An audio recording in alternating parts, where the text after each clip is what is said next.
আমার কিন্তু বাকি আছে এই পেট আর এটা। এখন আমি এটা দিয়ে ভাবে নিব, এই যে এই। আসসালামু আলাইকুম ওয়া রাহমাতুল্লাহি ওয়া বারাকাতুহু।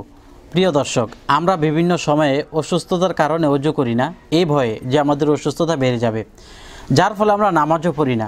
প্রিয় দর্শক, ওযুর বিপরীত হলো তায়াম্মুম। এই তায়াম্মুম কীভাবে সঠিকভাবে করবেন আমি এই ভিডিওতে সম্পূর্ণরূপে দেখিয়ে দেব ইনশাআল্লাহ।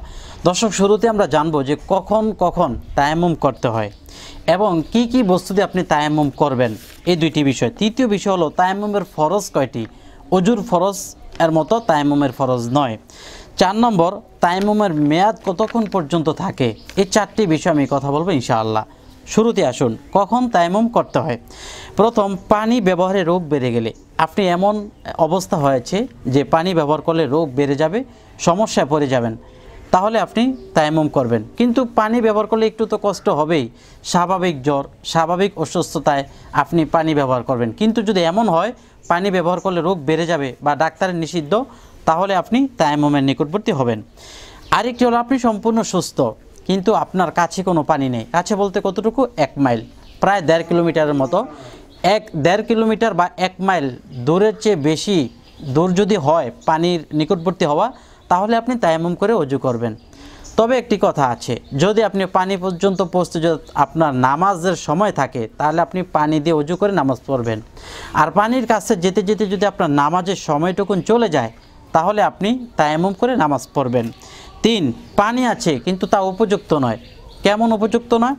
আপনার কাছ থেকে 2 মিনিট দূরে পানি আছে, কিন্তু সে পানিগুলো আপনার রং, স্বাদ, গন্ধ তিনোটাই খারাপ হয়ে গেছে। রং খারাপ হয়ে গেছে, স্বাদ খারাপ হয়ে গেছে, গন্ধ ছুটে গেছে, তাহলে এই পানি দ্বারা ওযু করলে হবে না, তাহলে এটা উপযুক্ত নয়।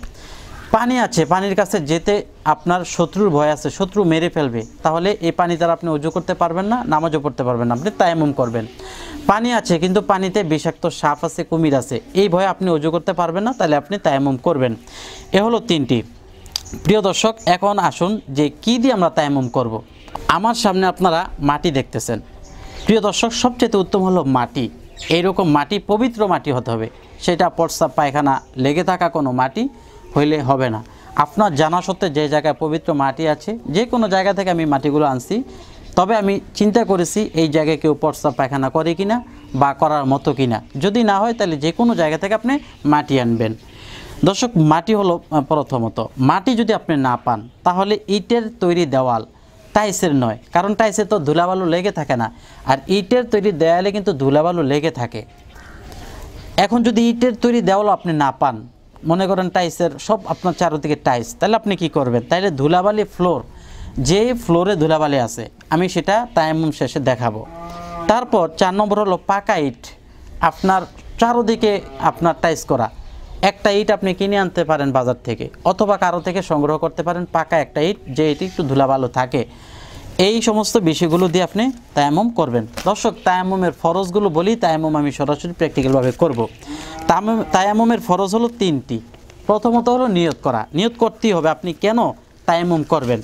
দর্শক, এই নিয়ত করার পর আপনি 2 নম্বরে যেটি করবেন, সমস্ত মুখে মাসে করবেন 2 হাত, আমি দেখাবো।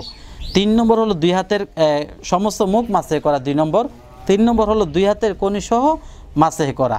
এ হলো 3টি ফরজ। তাহলে চলুন আমি এখন তায়াম্মুমটি দেখানো শুরু করি। দর্শক, শুরুতেই মেসওয়াক করতে হবে অজুর মতো।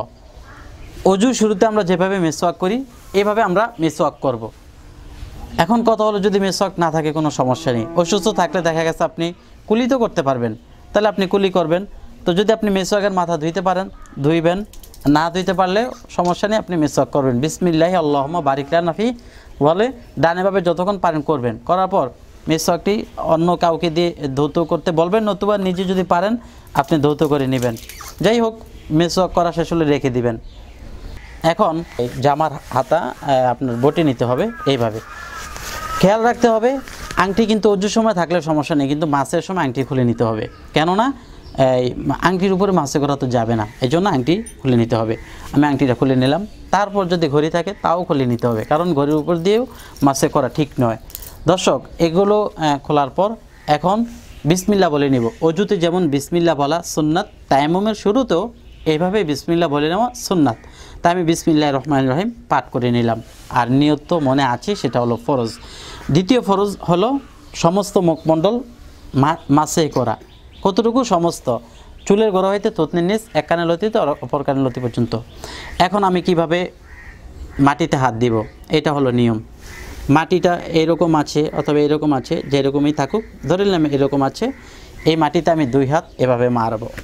এই মারলাম, মারার পর হাতটা একটু এরকম করব, এরকম এরকম, মানে হাতটা একটু এরকম করব। এরকম করলেন আপনার হাতে মাটি লাগবে, বরাবর একটা তো মাটি লাগবে না, একটু থাপ্পড় দিয়ে আপনি একটু হাতটা একটু আকপিস করবেন। এটা করা সুন্নাত, এটা ফরজ না, এটা সুন্নাত। এরকম করে এখন আপনি হাতের মধ্যে কোথায় আছে বেশি মাটি লেগে গেছে, তাইলে তো আপনার মুখ পুরো মাটিতে ভরে যাবে। এই জন্য আপনি হাতটা একটু এভাবে ঝাড়া দিবেন। ঝাড়া দেওয়ার ফলে এই যে এখানে একটা বড় টুকরা ছিল পড়ে গেছে। দর্শক, এখন কিন্তু স্বাভাবিক মাটি লাগা। এখন আপনি মাসে করবেন এইভাবে। দেখুন, আমরা কিন্তু দ্বিতীয় ফরজ পালন করতেছি। প্রথম হলো নিয়ত করা, চলে গেছে। কুলি করা, নাকে, এগুলো তো কিছুই নেই। এইভাবে চুলের গোড়া হইতে একবারে এইভাবে আনবেন, কানের লতির সাথে এই আঙ্গুল ঘেঁষিয়ে তারপর আপনি মিলিয়ে এইভাবে আনবেন। এই হয়ে গেল। প্রিয় দর্শক, একবারই মাসে করলে চলবে। এখন হলো 2 হাত। দর্শক, প্রথমে ডান হাত, তারপর বাম হাত। অজুর যেমন ডান বাম লক্ষ্য করতে হয়, তায়াম্মুমের ক্ষেত্রেও কিন্তু সেম ঠিকই আছে। তা আবার আপনি হাত মারবেন এইভাবে, একটু হাতটা এরকম করবেন, হাতটা ঝাড়া দিবেন। এখন এক্ষেত্রে একটু শক্ত নিয়ম, সেটা কি? বাম হাতের 4 আঙ্গুল ডান হাতের 4 আঙ্গুলের নিচে লাগাবেন। বাম হাতের 4 আঙ্গুল ডান হাতের 4 আঙ্গুলের নিচে লাগাবেন, এটা উপরের দিকে রাখবেন। এটা এখন মাসে করবেন না, এটা দিয়েও মাসে করবেন না, এটাকে মাসে করবেন না, এটা দিয়ে মাসে করবেন না। এই 4 আঙ্গুলকে এভাবে নিবে, আবার এটা দিয়ে এভাবে যে এটাকে মাসে করবে। খেয়াল রাখবেন। এই যে আমি আনতেছি, দেখেন দেখেন, আমার কিন্তু পিছনে পুরোপুরি হইতেছে। দেখেন, এই যে এই আনলাম, এইভাবে নিয়ে আসলাম।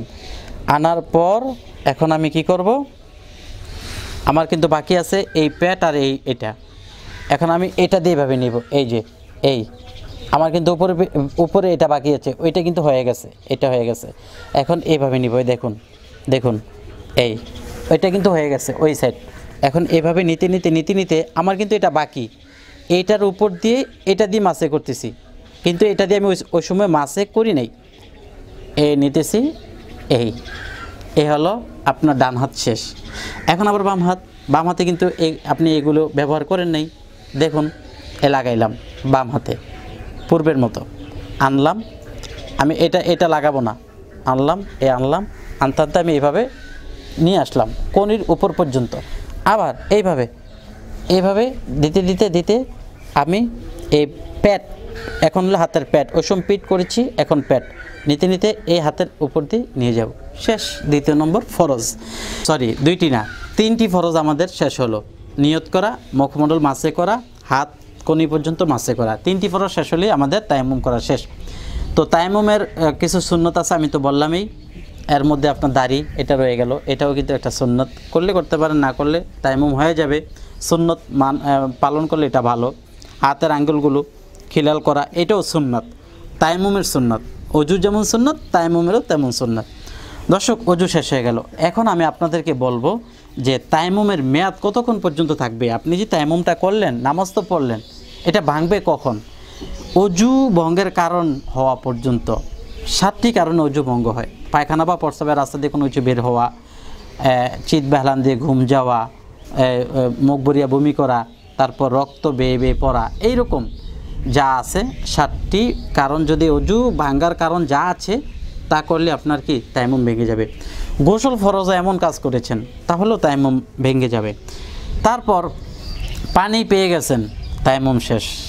পানি পেয়ে গেছেন, তায়াম্মুম শেষ, ভেঙে যাবে। কারণ এখন তো আপনি অজু করতে পারেন, কিন্তু আপনি যদি অসুস্থ হন তাইলে কিন্তু থাকবে, পানি পাইলেও থাকবে। কারণ আপনি তো পানি থাকার পরও তায়াম্মুম করছেন অসুস্থতা থাকার কারণে। তো দর্শক, এই তায়াম্মুমের মেয়াদ হলো এতক্ষণ পর্যন্ত। তারপরও যদি কারো বুঝতে কষ্ট হয় বা কোনো বিষয় জানার থাকে, অবশ্যই কমেন্টস করবেন।